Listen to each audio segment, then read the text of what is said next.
তো আজকে চলে এসেছি একটা চিকেনের রেসিপি নিয়ে।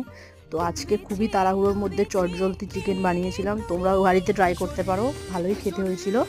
তো আজকে আমার খুব একটু একটা জায়গায় যাওয়ার ছিল, তার জন্য চিকেনের মধ্যে ম্যারিনেশন একসাথেই করে নিয়েছিলাম। পেঁয়াজ টমেটো দিয়ে, হলুদ গুঁড়ো, লঙ্কার গুঁড়ো, জিরের গুঁড়ো, নুন, যেগুলো দিয়ে ম্যারিনেশন করে ওটা একসাথেই সব ম্যারিনেট করে নিয়েছিলাম।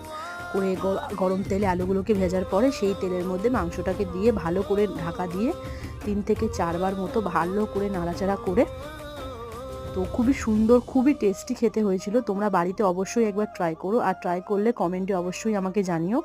তো এটাকে দিয়ে ভালো করে 3 থেকে 4 বার নাড়াচাড়া করে দেখো, মাংস থেকেই জল উঠেছে, আমি এক ফোঁটাও জল দিইনি ওর মধ্যে। তো কালারটা এতটাই সুন্দর এসেছিল কি দেখেই খুব লোভ লাগছে না। তো আমার ভীষণই ভালো লেগেছিল খেতে। তোমরা অবশ্যই বাড়িতে ট্রাই করো, করে আমাকে কমেন্টে জানিও। টাটা, দেখা হচ্ছে নেক্সট মিনি ব্লগে। আলুগুলোকে দিয়ে